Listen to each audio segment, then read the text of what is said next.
सभी दर्शकों को मेरा नमस्कार। आज से काफ़ी दिनों के बाद मैं अपने माइंड हैव यूट्यूब चैनल के माध्यम से पुनः उपस्थित हुआ हूँ एक नए टॉपिक के साथ। जैसा कि आप सभी लोगों को पता है कि हमारा जो टॉपिक है वो करियर पाथ उन युवाओं के लिए समर्पित या प्रेरित है जो डेवलपमेंट सेक्टर में अपना करियर बनाना चाहते हैं। खासकर उन क्षेत्रों से आते हैं जो रिमोट एरिया है, जहाँ पर उन टेक्निकल मानदंडों को वो फुलफ़िल करने में समर्थ नहीं होते हैं और वो चाहते हैं कि कैसे हम डेवलपमेंट सेक्टर में, गवर्नमेंट सेक्टर में, एनजीओ सेक्टर में अपने करियर को आगे बढ़ा सकते हैं। तो उसी को परिप्रेक्ष्य में देखते हुए मैंने करियर पाथ नाम का सीरीज़ शुरू किया था अपने माइंड हब चैनल में। आज का जो टॉपिक मैंने चूज किया है वह है जो कि सारे डेवलपमेंट सेक्टर के आयामों को फुलफ़िल करता है, चाहे वो हेल्थ का सेक्टर हो, चाहे वो एजुकेशन का सेक्टर हो, चाहे वो आजीविका लाइवलीहुड का सेक्टर हो, चाहे वो ग्रीन क्लाइमेट चेंज का सेक्टर हो, इन्वायरमेंट का सेक्टर हो। उन सारे आयामों को ये टॉपिक जो आज हम चर्चा करने जा रहे हैं उनको फुलफ़िल करता है। तो आज का हमारा जो टॉपिक है वो है मॉनिटरिंग एंड एवल्यूएशन। आज इस पर हम एक इंट्रोडक्टरी प्रेजेंटेशन देंगे और बताने की कोशिश करेंगे कितना महत्वपूर्ण टॉपिक है यह मॉनिटरिंग एंड एवल्यूएशन, और इसमें क्या क्या महत्वपूर्ण कंपोनेंट होते हैं और कैसे इसका उपयोगिता जो डेवलपमेंट सेक्टर के प्रैक्टिशनर हैं, जो डेवलपमेंट सेक्टर के में काम करने वाले हैं, कैसे यूज करते हैं, उसके उनके लिए एक बहुत महत्वपूर्ण स्किल डेवलपमेंट की एक कला है। तो देर न करते हुए मैं आज के टॉपिक को शुरू करता हूँ। जैसा कि मैं अपना इंट्रोडक्शन दे रहा हूँ कि मैं एज ए मॉनिटरिंग एवल्यूएशन अफसर यूनाइटेड नेशन डेवलपमेंट प्रोग्राम में काम करता हूँ और जो एमनी विंग है उसको मैं देख रहा हूँ, खासकर green climate fund supported fund के अंतर्गत। और मैं चाहता हूँ कि इस एमनी टॉपिक्स को ज़्यादा से ज़्यादा आप लोग देखें, समझने का प्रयास करें और अच्छा लगे तो इसको सब्सक्राइब और आइकन बटन को दबा करके ज़्यादा से ज़्यादा मेरे चैनल को लाइक करें। तो शुरू करते हैं। इंट्रोडक्शन ऑफ मॉनिटरिंग एंड एवल्यूएशन एक गाइडेंस नोट है जो कि किसी भी प्रोजेक्ट के लिए उपयुक्त हो सकता है। तो सबसे इम्पोर्टेंट पहला जो पार्ट होता है कि मॉनिटरिंग एवल्यूएशन किसी भी प्रोजेक्ट को कैसे सक्सेसफुल बनाता है, क्या उसका रोल है, क्या उसकी इम्पोर्टेंस है, और एक डेवलपमेंट प्रैक्टिशनर, एक स्टाफ, एक कर्मचारी जो उसमें काम करते हैं, जो इस मॉनिटरिंग एवल्यूएशन में अपना करियर बनाना चाहते हैं, कैसे उसको देखते हैं और किस तरह से अपने करियर को बढ़ाने के लिए किन किन छोटी छोटी चीज़ों की आवश्यकता होती है मॉनिटरिंग एवल्यूएशन में, उसको उसको इंटरलाइज करते हुए नए नए स्ट्रेटजी डेवलप कर सकते हैं। तो मॉनिटरिंग एवल्यूएशन का जो मुख्यतः 3-4 टॉप पॉइंट्स हैं जिसको कि मैं बताना चाहूँगा कि यह किसी भी प्रोजेक्ट का एक बैकबोन होता है। बिना मॉनिटरिंग एवल्यूएशन के कोई भी प्रोजेक्ट सक्सेस नहीं हो सकता। दूसरा, it required result outcome against planned activities. यह किसी भी आउटकम को या रिजल्ट को प्राप्त करने के लिए जो भी एक्टिविटीज़ या बजट बनाया जाता है उसमें इसका महत्वपूर्ण पोर्शन होता है, उसमें बहुत महत्वपूर्ण अंश होता है। बिना इसके कोई भी प्रोजेक्ट कंप्लीट नहीं होता। यह मॉनिटरिंग एवल्यूएशन जो होता है वो बेसिकली बिलीव करता है continuous monitoring to track the progress and performance against the target. जो भी टारगेट हमारा होता है, जो भी हमारा गोल होता है, उसका कंटिन्यू जो अगर मॉनिटरिंग होता है तो हाँ, specially for the progress of activities का, तो वो थ्रू द एमनी सिस्टम के अंतर्गत किया जाता है और मॉनिटरिंग उसका एक पार्ट होता है। ये इसका सबसे महत्वपूर्ण पार्ट है कि ये जो रिजल्ट फ्रेमवर्क या लॉजिकल फ्रेमवर्क इसके अंतर्गत डिजाइन किया जाता है मॉनिटरिंग एवल्यूएशन में, वो हर लेवल पर परफॉर्मेंस को मेजर करता है। तो इसका result framework is one of the other component is very important, जो समझने लायक है। और सबसे महत्वपूर्ण इंपॉर्टेंट बात है कि यह डिफ्रेंशिएट करता है impact, outcome and output indicator को किसी भी सक्सेसफुल प्रोग्राम मैनेजमेंट के को अचीव करने के लिए। तो बेसिक बातें जो मॉनिटरिंग एवल्यूएशन में होती हैं उसको हमने यहाँ पर रखने का प्रयास किया है किसी भी सक्सेसफुल प्रोजेक्ट के लिए। अब आते हैं कि क्या अंतर होता है मॉनिटरिंग एंड इवैल्यूएशन में, what is the difference in the monitoring and evaluation. जहाँ हम मॉनिटरिंग की बात करते हैं तो वह एक कंटिन्यूस प्रक्रिया है, एक प्रोसेस है, जबकि इवैल्यूएशन एक पीरियोडिक प्रोसेस है। हम इसको समझेंगे कुछ उदाहरण के रूप में कि कोई भी मॉनिटरिंग जब होता है तो वो उसको हम किस रूप में देखते हैं, उसको हम रिपोर्ट के रूप में देखते हैं, चाहे वीकली रिपोर्ट हो, चाहे मंथली रिपोर्ट है, क्वार्टरली रिपोर्ट हो या एनुअल रिपोर्ट है, बेस्ड अपॉन द कुछ इंडिकेटर होते हैं। उदाहरण के रूप में हम क्लास में बच्चे पढ़ते हैं तो हर महीने हम उनका चेक करते हैं कि रजिस्टर के माध्यम से कि आज कुल बच्चों का कितना इनरोलमेंट हुआ, कितनी उपस्थिति थी उनकी, सॉरी कितने बच्चों ने अपनी अटेंडेंस को बढ़ाया है या कितने बच्चे अनुपस्थित थे, तो उसके माध्यम से इसमें इनरोलमेंट जो इंडिकेटर होता है उसको चेक करते हैं। अगर इसी तरह हम कह सकते हैं कि मॉनिटरिंग जो है एग्जामिन करता है activities of the progress of the project any and identifies the bottlenecks. अगर सिंपल बात करें कि अगर स्कूल में बच्चे नहीं आ रहे हैं तो इसका मतलब कि हमारा जो प्रोग्रेस है, जो टारगेट है, वो हम अचीव नहीं कर पा रहे हैं, तो उसके लिए क्या क्या बोटलनेक्स हो सकते हैं उसको आइडेंटिफाई किया जाता है। तो इनरोलमेंट एक इंडिकेटर होता है, उसके माध्यम से हम बच्चों की उपस्थिति और अनुपस्थिति को देखते हैं कि अगर 100 बच्चों ने एडमिशन लिया है या 50 बच्चों ने एक क्लास में एडमिशन लिया और 20 ही बच्चे उपस्थित हो रहे हैं हर महीने, तो क्यों हो रहे हैं, उसका रीज़न क्या है। तो these are the things which we need to identify during the monitoring process. Similarly the monitoring जो क्या होता है कि basically it is done usually by internal project staff through field visit, monthly and quarterly review meeting. कोई भी monitoring होता है वो इंटरनल लेवल पर होता है। एक एग्जाम्पल के रूप में कि जब हम क्लास में बैठ जाते हैं, जब बच्चे स्कूल में पढ़ते हैं तो उनका टीचर मॉनिटरिंग करते हैं कि कितना उनका नॉलेज गेन हुआ है या कितना उनकी इम्प्रूवमेंट हुआ है किसी भी टॉपिक्स को लेकर के, चाहे वो मैथ की टॉपिक हो, चाहे वो इंग्लिश की टॉपिक हो। अगर वो अच्छा स्पीक कर ले रहे हैं, बोल रहे हैं हिंदी को या किसी भी सब्जेक्ट को पढ़ ले रहे हैं, तो हम उसमें हम ये देखते हैं कि उनकी क्वालिटी ऑफ इम्प्रूवमेंट हुआ है। सिमिलरली अगर हम किसी स्कूल को देखने जाते हैं फील्ड में, कोई एक्सटर्नल एजेंसी, और वहाँ पे क्वालिटी ऑफ इंफ्रास्ट्रक्चर देखकर आइडेंटिफाई हो सकता है कि स्पॉट चेकिंग के थ्रू माध्यम से कि वो स्कूल का इंफ्रास्ट्रक्चर में क्या क्या कमियां हैं और कैसे इसको इम्प्रूव किया जाए, what is the bottlenecks are there.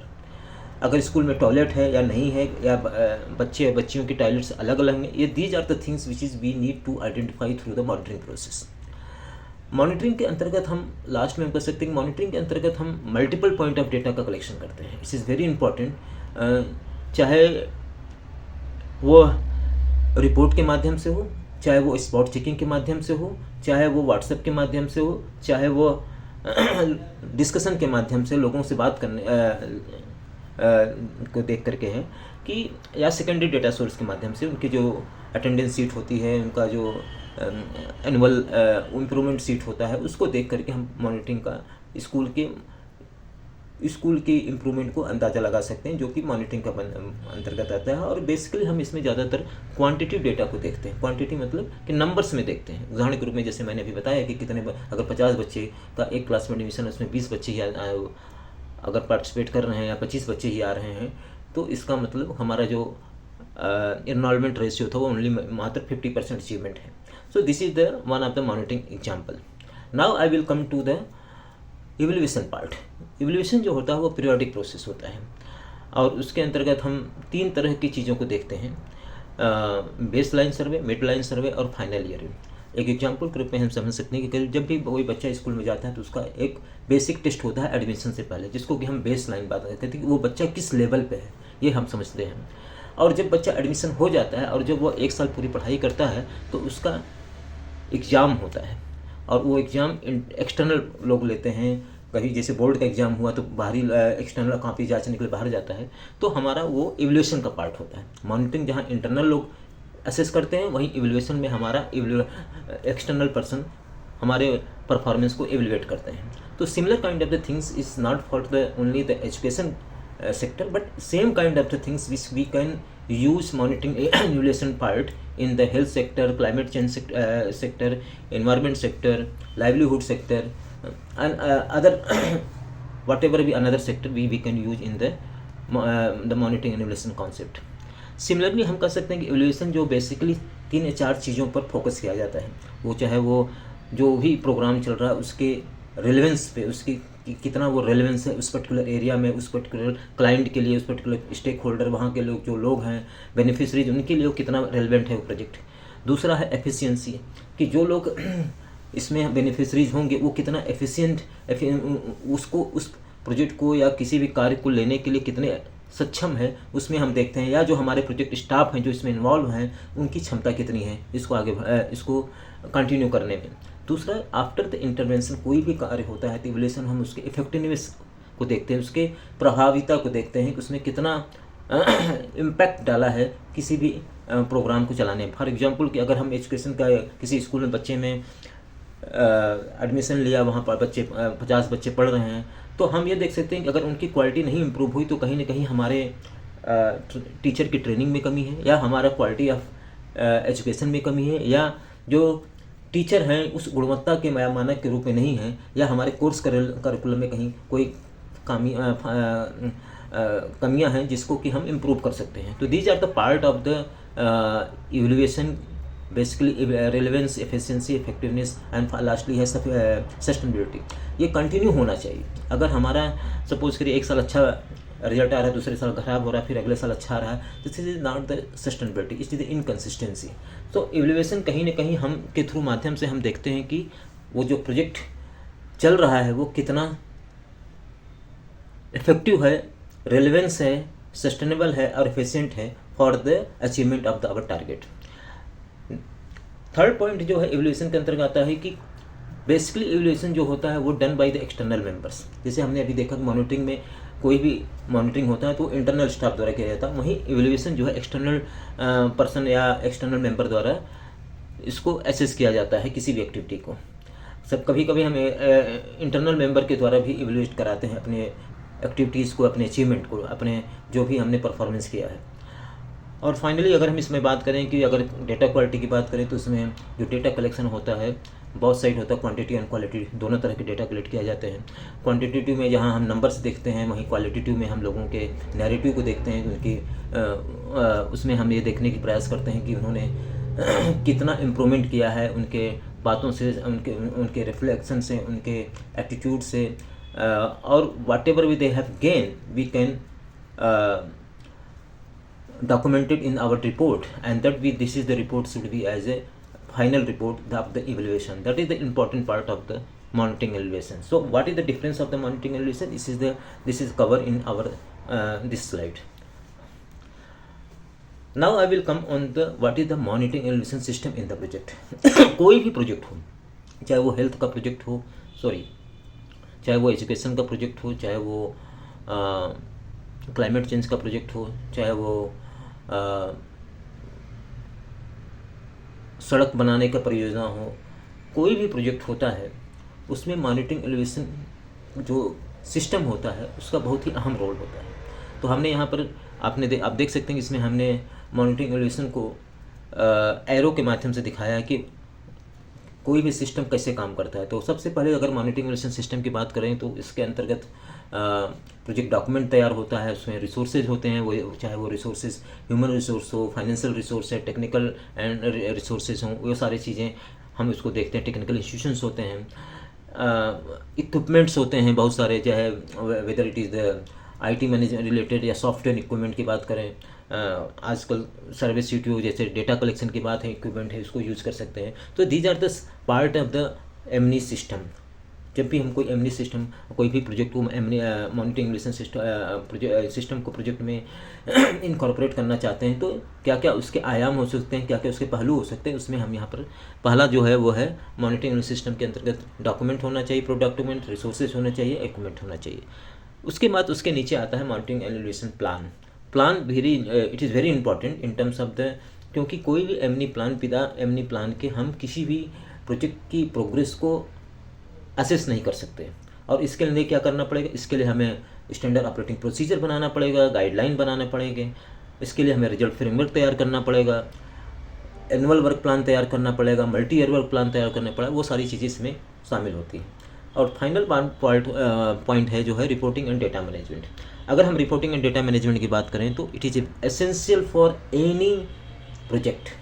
इसके अंतर्गत हम मंथली प्रोग्रेस रिपोर्ट कैप्चर करते हैं, क्वार्टरली प्रोग्रेस रिपोर्ट कैप्चर करते हैं, एनुअल प्रोग्रेस रिपोर्ट कैप्चर करते हैं, साथ ही साथ हम डिजिटल MIS सिस्टम को भी डेवलप करते हैं। तो these are things very essential for the monitoring and evaluation system in the project. अब आता है मॉनिटरिंग इवैल्यूएशन को कैसे, प्रोसेस जो होता है उसको डिजाइन कैसे किया जाता है।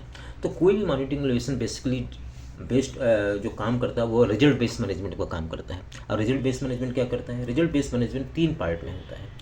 उसको हम कहते हैं एक रिजल्ट फ्रेमवर्क, इंडिकेटर्स और मॉनिटरिंग एंड रिपोर्टिंग। इन सारी चीज़ों को देखते हुए जब ये सारी चीज़ें पूरा प्रोसेस 1 ईयर चलते हैं तो लास्ट में हम फाइनल उसका इवैल्यूएशन करते हैं कि जो भी हमने result framework result based management तैयार किया उसका हम इवैल्यूएट करते हैं कि वो हमारा कितना इफेक्टिव रहा। तो रिजल्ट फ्रेमवर्क के अंतर्गत हम ये देखने की कोशिश करते हैं कि what are we going to achieve and how are we going to achieve, कि क्या हम अचीव करना चाहते हैं और कैसे करना चाहते हैं। एक एग्जाम्पल के रूप में हम समझ सकते हैं कि अगर हमने बच्चों की क्वालिटी ऑफ एजुकेशन को अचीव करना है तो उसके लिए क्या करना पड़ेगा। तो उसके लिए हमें सबसे पहले हमारे लिए बेसिक स्कूल सिस्टम होना चाहिए, इंफ्रास्ट्रक्चर होना चाहिए, बच्चे और बच्चियों के लिए अलग अलग टॉयलेट्स होने चाहिए, बच्चों की उपस्थिति को अनिवार्य बनाना पड़ेगा, इंश्योरेंस करना पड़ेगा, खासकर गर्ल्स जो बच्चियां हैं उनकी उपस्थिति को, क्योंकि हम कई बार देखते हैं कि कई कारणों से, सामाजिक चुनौतियों के कारण से वो बच्चियाँ स्कूल नहीं आती हैं, ड्रॉप कर जाती हैं, स्कूल ड्रॉप हो जाते हैं बच्चे। तो इन सारी चीज़ों को देखते हुए हमें ये सारे हमारे कि हमें क्या करना है, ये सारे हमारे ऑब्जेक्टिव का कि what are we going to achieve और how we are going to achieve. इसके लिए हमें कैसे करेंगे हम, इसके लिए हमें पूरा एक मिनी प्लान बनाना पड़ेगा, एक प्रोजेक्ट बनाना पड़ेगा। और उसमें कहीं ना कहीं केवल एक इंस्टीट्यूशन का जिम्मेदारी नहीं होती, चाहे वो हम कहेंगे गवर्नमेंट के ऊपर नहीं, इसमें सारे अदर फैक्टर्स काम करते हैं, चाहे वो NGO का फैक्टर हो, चाहे इंटरनेशनल एजेंसीज हो, चाहे वो फंडिंग एजेंसीज हो, ये सारे फैक्टर्स में काम करते हैं। दूसरा आता है इंडिकेटर का पार्ट। इंडिकेटर के अंतर्गत हम ये देखने की कोशिश करते हैं कि what do we use to track.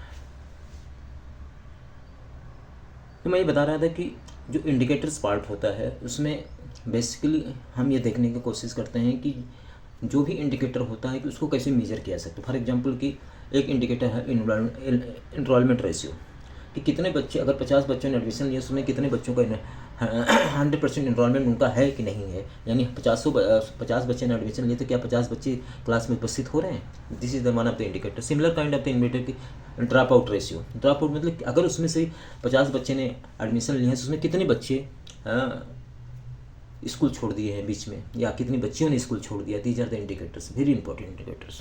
तो हम उसके आधार पर हम अपने प्रोजेक्ट को ट्रैक कर सकते हैं, उसको मेजर कर सकते हैं कि project is going on right path और not. This is the important indicator. उसके बाद आता है monitoring and reporting. How are we doing, कि कैसे हम उसको, जो भी अगर स्कूल का प्रोजेक्ट चल रहा है, अगर बच्चे इसको हमने एक प्रोजेक्ट चलाया और बच्चों को क्वालिटी एजुकेशन देने की बात कर रहे हैं तो उसमें ये सारे इंडिकेटर को हम जब देखते हैं तो उसके आधार पर उसके अगेंस्ट हम रिपोर्ट भी करते हैं। तो इसमें ये देखते हैं कि अगर 50 बच्चों ने पर डे जैसे स्कूल में अटेंडेंस होता है कि कितने बच्चे ना उपस्थित रहे, तो वो रिपोर्टिंग का पार्ट होता है। उसी तरह कितने बच्चों ने मार्क्स प्राप्त किए हाफ ईयरली या एनुअल, तो वो भी एक रिपोर्टिंग का पार्ट होता है। दीज आर द और वो हम उसके आधार पर मॉनिटरिंग करते हैं, असेसमेंट करते हैं कि बच्चों की क्वालिटी ऑफ एजुकेशन को। फाइनली जो होता है इवैल्यूएशन पार्ट जो होता है, जिसमें हम ये देखते हैं कि जो भी हमने रिजल्ट या आउटकम्स अचीव किए हैं इन 1 ईयर में, क्या वो प्रॉपरली अचीव हुए हैं। What worked well and what did not work well, कौन से अच्छे क्या हमने अच्छा किया और क्या हमसे पूर्णतः 100% अचीव नहीं हो सका। तो उसमें वो जो भी फॉल्ट रहते हैं उसको हम काउंट करते हैं, उसको हम आइडेंटिफाई करते हैं एंड क्यों हुआ है उसको देखने का प्रयास करते हैं and what lesson can be identify. और उसके थ्रू जो लेसन्स होते हैं उसको सबसे इंपॉर्टेंट होता है, उसको लेसन को डॉक्यूमेंट करते हैं। Then further we can any plan devise, then we can remove this type of the fault in our and we try to get कि आगे चल कर के हम उस तरह की गलती नहीं करेंगे। तो उसके लिए उस तरह का हम प्लान में उस प्लान को अपने प्रोजेक्ट में इनकॉर्पोरेट करते हैं, प्लानिंग करते हैं, उसमें सुधार करने का प्रयास करते हैं। That is the how can we design for the improve the project. फिर नेक्स्ट आगे चलकर हम अपने जो प्रोजेक्ट डिजाइन होगा उसको हम कैसे और इम्प्रूव कर सकते हैं। बेसिकली एमनी प्रोसेस डिजाइन का मेन ऑब्जेक्टिव यही है। Now I will talk to about the generic theory of change या result framework of the project. जो इम्पॉर्टेंट पार्ट होता है कि अब जैसे भी हमने बात किया कि logical framework, result framework is the important part, is the very very important part of the any project. यहाँ पर आप देख सकते हैं कि एक साइड हमने इनपुट प्रोसेस लेकर इम्पैक्ट गोल तक का एरो के रूप में दिखाया है, और दूसरे साइड हमने क्या क्या उसके डिफरेंट एस्पेक्ट्स हो सकते हैं, कंपोनेंट्स हो सकते हैं मेजर के लिए, वो हमने रखा है। अगर आप यहाँ पे इस स्लाइड को देखेंगे तो हमने इनपुट प्रोसेस से लेकर एक्टिविटीज़, आउटपुट प्रोसेस, आउटकम या रिजल्ट प्रोसेस और इम्पैक्ट या गोल प्रोसेस को दर्शाया है।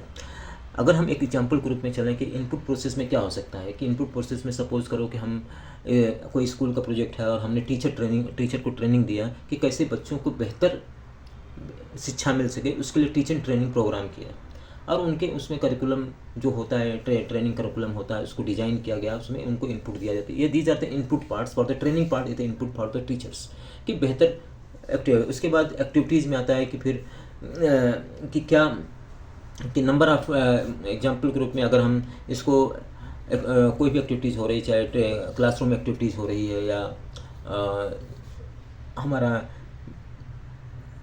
बच्चों से संबंधित कोई एग्जामिनेशन या कोई हम टेस्ट पेपर एक्टिविटीज़ कर रहे हैं, तो these are the things which is very important to measure कि हाउ कैन कि कैसे हम इसको मेजर करेंगे। तो इसके लिए हमारे पास डिफरेंट इंडिकेटर होते हैं, जैसे की परफॉर्मेंस इंडिकेटर होता है। की परफॉर्मेंस इंडिकेटर के अंतर्गत हम स्मार्ट इंडिकेटर लेते हैं, specific, measurable, achievable, realistic and time bound. एक एग्जाम्पल ग्रुप में हम समझ सकते हैं कि number of school childrens attendant, number of enrollment ratio of the school is the 80% या 90% या 100%। तो ये हमारा स्मार्ट इंडिकेटर ग्रुप में आता है कि अगर हम सपोज करिए कि 50 बच्चे एडमिशन लिए तो उसको हम कैसे मेजर करें कि कितने नंबर के बच्चों ने कि ना हम ये मेजर कर सकते हैं कि आज इस पर्टिकुलर मंथ में 80% बच्चों ने क्लास में उपस्थिति दर्ज कराई। तो number of childrens attended, 80% attended in the school, these are the one of the indicator which can be in our part of the activities. Similar kind of the it is output process, कि उसमें से output process में अब input activities में है कि 50 बच्चों ने एडमिशन लिया, आउटपुट इंडिकेटर होगा कि उसमें 50 बच्चों में से करीब 80% बच्चों ने उपस्थिति दर्ज कराई लास्ट मंथ में, इन जनवरी मंथ 2024 80% बच्चे has attended in that school. This is our output. Outcome that is the important part कि उस 80% बच्चों में से हम कह सकते हैं कि 30% बच्चे ऐसे थे जो रेगुलर अटेंड के स्कूल में अटेंडेंस दिया, that is the one of even overall achievement 80% था आउटपुट, लेकिन आउटपुट 80% में से 30% जो कि 300 दिन स्कूल में उपस्थिति दर्ज कराए। This is the one of the impact. और गोल हमारा क्या इम्पैक्ट होगा कि जो 30 बच्चे थे उसमें से 10 बच्चे या 15 बच्चे जो ने अपने स्कूल के जो भी कोर्स करिकुलम थे उसको कवर किया या अचीव किया। तो these are the process of the, we can give the any example, other example for the related to the agriculture sector. तो एग्रीकल्चर सेक्टर में हम किसी भी फार्मर की देख सकते हैं कि हम उनको फार्मर ट्रेनिंग देते हैं कि कैसे हम बेस्ट एग्रीकल्चर प्रैक्टिसेस को अडॉप्ट कर सकते हैं। फॉर एग्जांपल कि ऑफ सीजन वेजिटेबल कल्टीवेशन की बात करें, एक एग्जांपल है, उसमें हमने 100 फार्मर्स को ट्रेनिंग दिया। तो total number of farmers trained in the off season vegetable cultivation is the training part. कि देन उसमें से 80% हमने 100 फार्मर्स को आइडेंटिफाई किया। These are the beneficiaries who are the able to start to the off season vegetable cultivation in the particular areas. अब उसमें से अगर हमने 100 लोगों को आइडेंटिफाई किया, लेकिन हमने जब ट्रेनिंग हुआ पता चला 80 फार्मर्स ही अटेंड किया। तो this is our output, 80% farmers have attended the training program for the off season vegetable cultivation. Similar kind of the example अगर हम आउटकम इंडिकेटर की बात करें तो उसमें से 40% या 40% farmers engaged in the off-season vegetable condition। engage means they have adopted these practices, और 40% ने छोड़ दिया।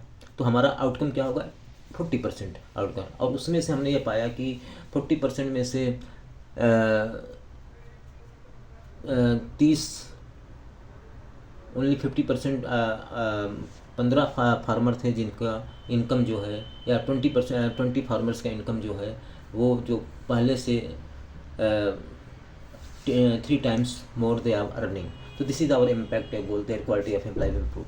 So these are the indicator which we can assess the process of the input, activities, output, outcome and impact. So this is a very important result framework, a theory of change concept, and which can be measure the key performance through the key performance indicators.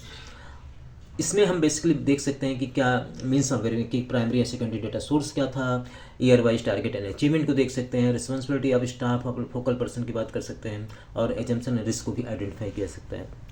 तो this is a very important part. Now I can come on this slide, is very important slide. This is the result and impact pathways.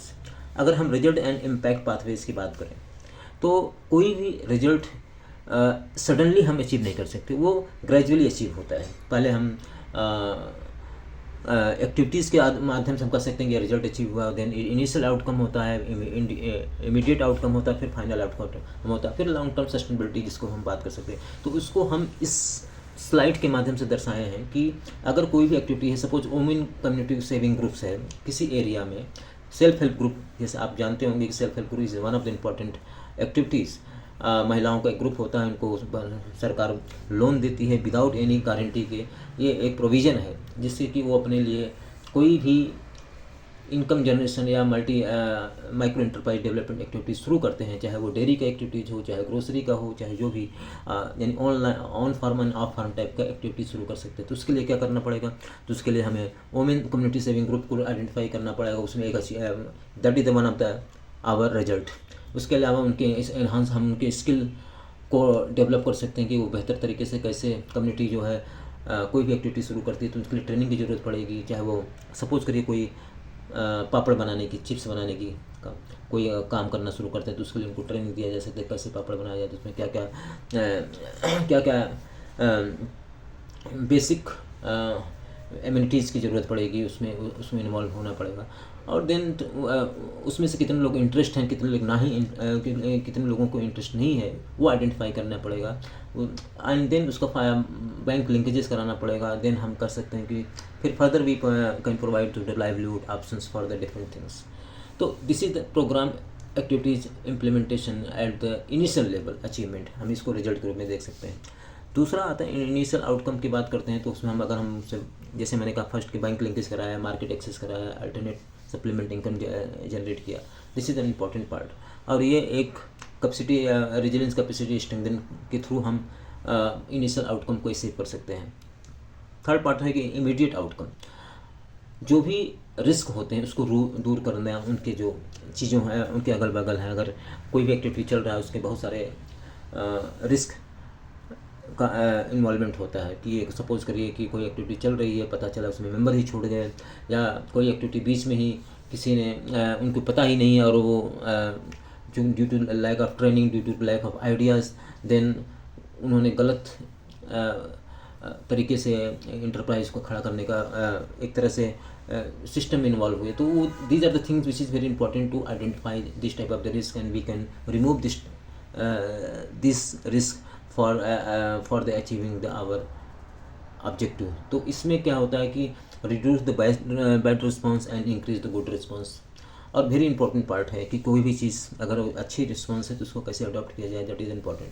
Final outcome में कुछ चीज़ें ऐसी होती हैं जो bounce back भी करती हैं और कुछ चीज़ें होती हैं हम जिसको ईजिली अडॉप्ट करके बेटर एंड फास्टर मूवमेंट के साथ अपने टारगेट को अचीव कर सकते हैं. These are the basic things which is the result and impact pathways which we have shown in this slide. Now this is important part कि indicator part, जैसे कि हमने यहाँ पर दिखाया प्रोजेक्ट इंडिकेटर, और ये बहुत ही इंपॉर्टेंट पार्ट है कि जो भी इंडिकेटर होंगे इस is very important types of.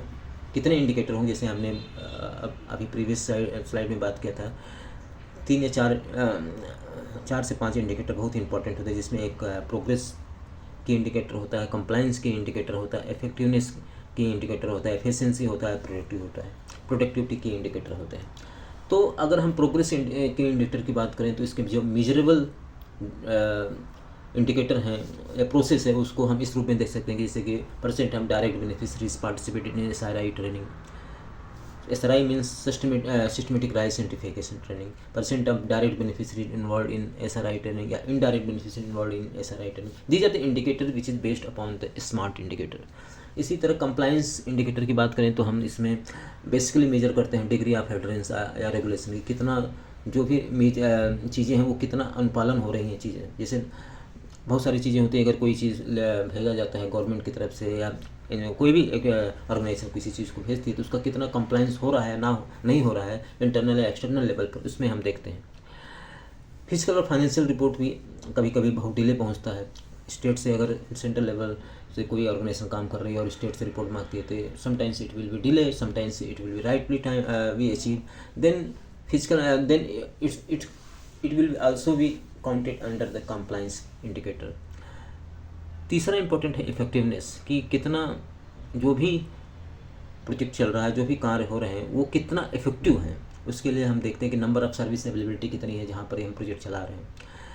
Second, उसके बाद हम जो भी इन्वेस्टमेंट किया जाए उसका रेट ऑफ रिटर्न कितना है, कितना रिटर्न हो रहा है। क्या सपोज करिए प्रोजेक्ट है किसी कैपेसिटी बिल्डिंग प्रोग्राम के लिए, SSG के लिए, और पता चला SSG जितनी महिलाएं थी उन्होंने ट्रेनिंग लेने के बाद कोई एक्टिविटीज़ को अडॉप्ट ही नहीं किया, तो there is no meaning of this type of the training. उसके बाद आता है एफिशिएंसी इंडिकेटर की, जिसमें हम मेजर करते हैं कि कितनी एफिशिएंसी है स्टाफ की, कितनी एफिशिएंसी है फील्ड में काम करने वाले वर्कर की, NGOs की।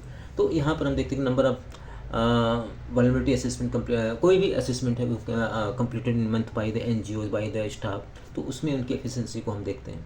Number of training conducted in a month, कितना ट्रेनिंग कंडक्ट हुआ फॉर द कम्युनिटी के लिए, जो प्रोवाइडर है सर्विस प्रोवाइडर उनकी एफिशिएंसी कितनी है इसमें।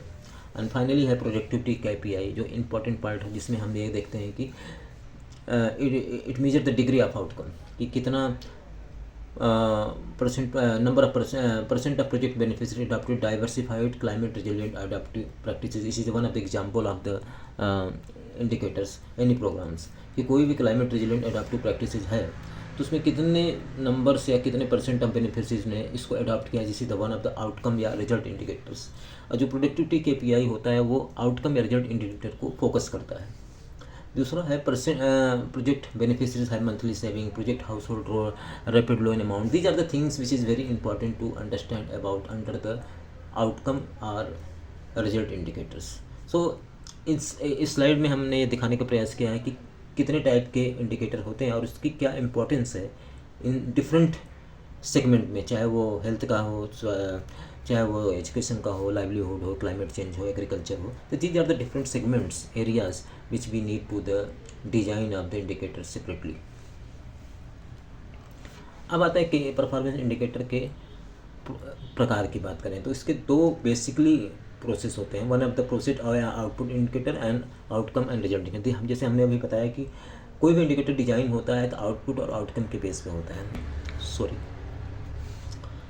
तो यहाँ पर हमने कुछ प्रोसेस इंडिकेटर का एग्जांपल दिया है, उसके against outcome indicator. Process indicator हमेशा जो है नंबर्स में बात करता है और कितने, और जो आउटकम इंडिकेटर % में बात करता है बेसिकली। तो यहाँ पर आप देख सकते हैं कि एक एक्टिविटी है जिसमें conservation and restoration of coastal ecosystem for increasing ecosystem resilience in 3 target state, और इसमें मैंग्रोव रिस्टोरेशन की बात की जाए, जो कि ओशियन एरियाज़ में, कोस्टल एरियाज़ में मैंग्रोव का बहुत बड़ा एक एक्टिविटी होता है जिसमें मैंग्रोव्स को रिस्टोरेशन के लिए काम किया जाता है। तो उसमें एक एक्टिविटी ये है, उसका क्या इंडिकेटर होना चाहिए, कैसे हम मेजर करेंगे, उसके प्रोसेस इंडिकेटर को यहाँ दर्शाया गया है कि नंबर ऑफ SSGs कितने इसमें इन्वॉल्व हैं, स्पेशली लैंड यूज प्लानिंग के लिए, कि अगर मैंग्रोव रिस्टोरेशन होगा तो किस एरिया में होगा, तो उसमें लोकल कम्युनिटी कितना इन्वॉल्व है, that is the important part. Similarly आप ये देख सकते हैं number of SSG FAO members participate in training on the ecological based adaptation based decision support tool, क्या डिसीजन सपोर्ट टूल तैयार हो रहा है, उसमें कितना उनका रोल पार्टिसिपेशन है। Number of hectares of mangroves restoration work done in 24 landscape whatever way areas जो भी है उसमें क्या रोल है, और कितना टन कार्बन डाइऑक्साइड का रिडक्शन या सिक्वेस्ट्रेशन हो रहा है, ये नंबर ये हम प्रोसेस इंडिकेटर में देख सकते हैं। अगर हम आउटसेमली kind of the outcome indicator की बात करें तो उसमें % ऑफ वुमेन मेंबर्स कितना है involve in the decision making land use planning में, एक one of the important outcome. Similarly the कितने वुमेन मेंबर या MCC member trained on the ecological based adaptation, ये भी एक इम्पोर्टेंट पार्ट है. कितने percent household beneficiaries are benefited in the mangrove restoration work. तो we can see through the outcome result to the impact of the activities. और यहाँ कितना turns carbon sequestration हुआ, यहाँ पर हम कितने नंबर ऑफ टन कार्बन की बात कर रहे हैं रिड्यूस हुआ, यहाँ परसेंट कितना टन कार्बन की बात हो रहा है. तो we need to the focus these are the difference, we can differentiate here to process and outcome indicator. और लास्ट जो इम्पोर्टेंट पार्ट है पार्टिसिपेटरी एमनी प्रोसेस या risk factor mitigation and adaptation part का. तो इसमें हम आपको this slide is very important in terms of the कि कोई भी मॉनिटरिंग एवल्यूएशन जब तक पार्टिसिपेटरी वे में डिजाइन नहीं होता तब तक हम उसके रिस्क फैक्टर मिटिगेशन एडाप्टेशन को उसको डिफाइन नहीं कर सकते हैं. तो यहाँ पर हमने एक फ्लो चार्ट दिखाया है कि कैसे इसको कैसे हम बेसिकली यूज़ कर सकते हैं पार्टिसिपेटरी एमनी प्रोसेस किसी भी प्रोजेक्ट एक्टिविटी में. यहाँ पर बेसिकली हमने एग्जांपल लिया क्लाइमेट चेंज का. तो इस क्लाइमेट चेंज के अंतर्गत देखिएगा the 7 type of the activities we have adopted. One is the identifying and engaging stakeholders. पहला जो हमारा टॉपिक है कि कैसे हम स्टेक होल्डर्स की पहचान करें फिर उनको एंगेज करें. दूसरा कि उनकी क्षमता कैसे बढ़ाया जाए, building the stakeholders capacity specially in the area of the participatory monitoring evaluation. तीसरा जो है कि कैसे defining and agreeing on what to monitor and evaluate, कि कैसे हम सहमत बनाएं सभी स्टेक होल्डर के बीच में कि क्या हमें मॉनिटर करना है और क्या एवेल्युएट करना है. उसके बाद आता है managing and analysing data, very important part कि अगर once the activities started and then this type of कौन सा किस प्रकार का डेटा है उसको कैसे मैनेज करना है, कैसे एनालाइज करना है. क्योंकि अभी हम एक अलग टॉपिक बनाएंगे, एक नया टॉपिक पर एक कोर्स तैयार करेंगे जिसका नाम है डेटा मैनेजमेंट का, जो हम नेक्स्ट हमारे यूट्यूब चैनल पे हम इसको अपलोड करेंगे. तो डेटा मैनेजमेंट और उससे संबंधित व्हाटएवर भी इंफॉर्मेशन रहेगा उसमें आपको ये सीखने में मदद मिलेगी कि what is the role of the data management, how the data can be analyse, how can be data can be manage, what is the utilisation of data. This is very important. So next presentation, next हमारा जो career path का channel होगा उसमें हम इसको topic लेंगे data management और analysis का. उसके बाद आता है gathering the information, developing and formulation indicators, learning and change and reflection sharing and using the result of the project monitoring and evaluation report. This is the very well designed flow chart and हम इसको किसी भी project में apply कर सकते हैं. किसी भी प्रोजेक्ट के लिए एक एग्जाम्पल के रूप में समझ सकते हैं कि अगर कोई हमारे पास रिस्क है सामने की लो कैपेसिटी है कम्युनिटी मेंबर्स की या वहाँ के SSG SC की, तो जो भी चीज़ एक्टिविटी होगी उस पर क्या प्रभाव पड़ेगा, चाहे वो तो उसके प्लानिंग प्रोसेस पे क्या प्रभाव पड़ेगा, इम्प्लीमेंटेशन में क्या प्रभाव होगा. एक एग्जांपल ग्रुप हमने यहाँ लिया है कि limited capacity of community members to plan and implement restoration and livelihood intervention. तो ये जो रिस्क है वो किस कैटेगरी में आता है, ये टेक्निकल एंड ऑपरेशनल कैटेगरी में आता है. तो इसके लिए क्या करना पड़ेगा, हमारा मिटिगेशन मेजर क्या होगा कि पहला मिटिगेशन मेजर होगा कि हम इंश्योर करेंगे स्ट्रॉन्ग एंगेजमेंट हो कम्युनिटी का इसमें, और हमारा जो मोबिलाइजेशन सोशल मोबिलाइजेशन प्रोसेस हो वो भी स्ट्रांग होना चाहिए ताकि हम लोकल गवर्नमेंट SSG और CBS को इसमें शामिल कर सकें. Awareness raising and technical capacity building का भी इसमें इन्वॉल्वमेंट होना बहुत जरूरी है, खासकर महिलाओं और यूथ को इसमें शामिल किया जाए. तीसरा जो है हम इंश्योर करें कि जो पार्टिसिपेशन है प्रोजेक्टेड एक्टिविटीज़ में वो सारे stakeholder whether it is the women's whether it is the youth must be involve. और अगर हम सिमिलर काइंड ऑफ हम बात करें कि इंश्योर साउंड अंडरस्टैंडिंग में climate risk and adaptation, because चूँकि ये क्लाइमेट का संबंधित प्रोजेक्ट था उसको हमने यहाँ पर एग्जाम्पल दिया है. तो इसमें हम इंश्योर करें कि उनकी अंडरस्टैंडिंग बढ़े क्लाइमेट से रिलेटेड. अगर सपोज करिए कोई एजुकेशन का प्रोजेक्ट चल रहा है तो पेरेंट्स को ये समझना चाहिए बच्चे क्यों स्कूल नहीं जा रहे हैं, उनके लिए क्या क्या इंफ्रास्ट्रक्चर है, क्या क्या सरकार द्वारा फैसिलिटीज़ दी गई, टीचर ट्रेनिंग की क्या ज़रूरत है. तो these are the things which is must be understand by the community members, women's groups, whatever, because then they can raise their voices regarding to this type of the services. So और उसके बाद mitigation major के अंतर्गत आता है कि ensure fully participation तो planning process. तो कम्युनिटी का इन्वॉल्वमेंट बहुत जरूरी है प्लानिंग पॉइंट ऑफ व्यू से। और हम इसको कैसे मेजर करेंगे, तो इसके लिए मेजरेबल इंडिकेटर हमने यहाँ दिया है 2 तरह का, process and impact indicator you can see in this slide. और दूसरा इंडिकेटर एग्जांपल हम ले सकते हैं कि limited involvement and participation of women and other marginalised groups in the project implementation. कुछ ऐसे भी होते हैं कि कम्युनिटी लेवल पर रिमोट एरिया में, जो रूरल एरियाज़ में जो वीकर सेक्शन है, खासकर मार्जिनलाइज्ड सेक्शन है, उनका इन्वॉल्वमेंट बहुत कम होता है। तो वो एक प्रोजेक्ट रिस्क लिए होते, क्योंकि जो प्रोजेक्ट डिज़ाइन होता है वो इसलिए डिज़ाइन किया जाता है कि last line of the population, जो अंतिम पायदान पे खड़े व्यक्ति तक कैसे प्रोजेक्ट की जो सर्विसेज हैं, कोई भी स्कीम है, वो कहीं कैसे पहुँचे, उसके लिए बेसिकली प्रोजेक्ट को डिज़ाइन किया जाता है। और अगर वो नहीं पहुँचता तो उसमें तमाम रिस्क होते हैं। तो उसमें एक रिस्क हम ये देख सकते हैं कि सोशल एंड एनवायरमेंटल रिस्क है, जैसे अभी इस पर्टिकुलर स्लाइड में है। तो इसमें क्या, अगर मार्जिनलाइज्ड कम्युनिटी या वीकर सेक्शन इसमें इन्वॉल्व नहीं, तो which is come under the social and environmental risk.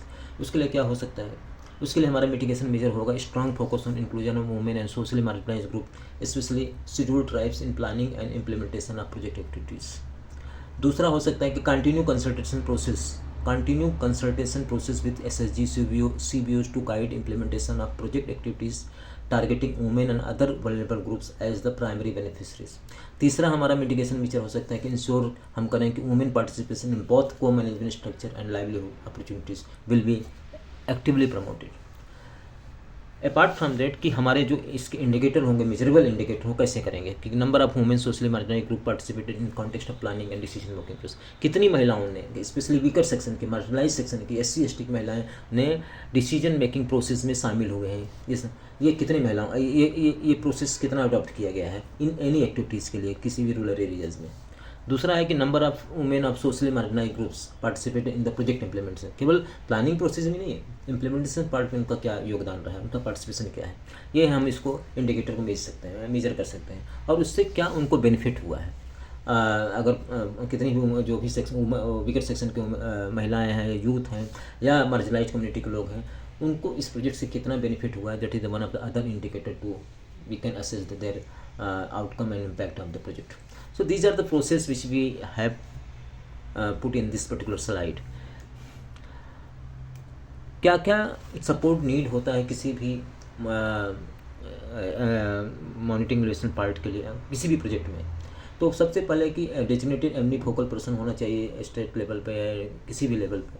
हमने यहाँ पर अपने स्टेट के प्रोजेक्ट के बारे में डाला है कि then orientation of project stakeholders on M and E function in the project at state level, कि जो भी प्रोजेक्ट डिज़ाइन होता है उसमें तमाम स्टाफ होते हैं, तमाम सर्विस प्रोवाइडर होते हैं, चाहे वो NGOs ग्रुप में है, चाहे वो इंडिविजुअल कॉन्ट्रैक्टर ग्रुप में हो, कंसल्टेंट हों, तो उनको orientation about the project as well as what is the function of the M and E in the project that should be provide. तीसरा होता इसमें इंपॉर्टेंट पार्ट है expert support for defining key performance indicator every year, क्योंकि हमारा indicator हर साल change हो सकता है माइंड में, तो हमें उसके लिए की परफॉर्मेंस इंडिकेटर के लिए एक्सपर्ट सपोर्ट की ज़रूरत पड़ती है, तो वो वी कैन डिवाइस। उसके बाद आता है baseline envelope, very important चीज़ है कि village landscape district and state profile, कोई भी प्रोजेक्ट स्टार्ट होता है उसका बेस लाइन डिजाइन होता है, और बेस लाइन सर्वे करने के लिए हमें हर लेवल पर, चाहे वो विलेज लेवल पर हो, ब्लॉक लेवल पर हो, डिस्ट्रिक्ट और स्टेट लेवल पर एक प्रोफाइल क्रिएट करना पड़ेगा। और उसके बाद project online MIS system develop करने की ज़रूरत होती है। आज चूँकि डिजिटल का समय है, तो digitalisation of the project is very important. In that context we need to develop our MIS system online and offline both, and we can train to our staff about in the both online offline MIS system. और उसके बाद आता है monthly review and coordination meeting which is an important part of the any project with right from the village to national level. So these are the things which we incorporated in this particular slide. So तो मुझे लगता है कि आप सभी को ये जो प्रेजेंटेशन था बहुत फ्रूटफुल प्रेजेंटेशन था, वो आपको समझ में आया होगा. अगर आपको लगता है कि इसमें कोई कमी रह गई है, कोई वो आप हमें चैट बॉक्स में इसमें अपने कमेंट को लिख सकते हैं और सुझाव दे सकते हैं. हम इस पर और बेहतर काम कर सकते हैं. नए टॉपिक्स पर नए नए प्रकार के हम आपके लिए टॉपिक्स लेकर आएंगे। जैसे मैंने भी कहा कि हम नेक्स्ट टॉपिक्स हमारा रहेगा डेटा मैनेजमेंट पर, तो ज़रूर इसको देखिएगा। आपसे एक बार पुनः आपसे पुनः एक बार और रिक्वेस्ट है कि काइंडली हमारे चैनल को ज़्यादा से ज़्यादा सब्सक्राइब और लाइक करें, ताकि हमारा और बेल आइकन को दबाएं, ताकि जो भी हमारे नए टॉपिक्स आते रहेंगे वो आपके तक ज़रूर पहुँचे। इसके तो आज के इस प्रेजेंटेशन का जो समरी था वो ये था कि मॉनिटरिंग एवल्यूएशन का इम्पोर्टेंस कहाँ पे है और कैसे था, वो हमने बताने का प्रयास किया हो सकता है। और मुझे उम्मीद है कि आप सभी लोगों को ये फ्रूटफुल लाभदायक होगा। और इसी उम्मीद के साथ आज के आपसे विदा लेता हूँ। नमस्कार।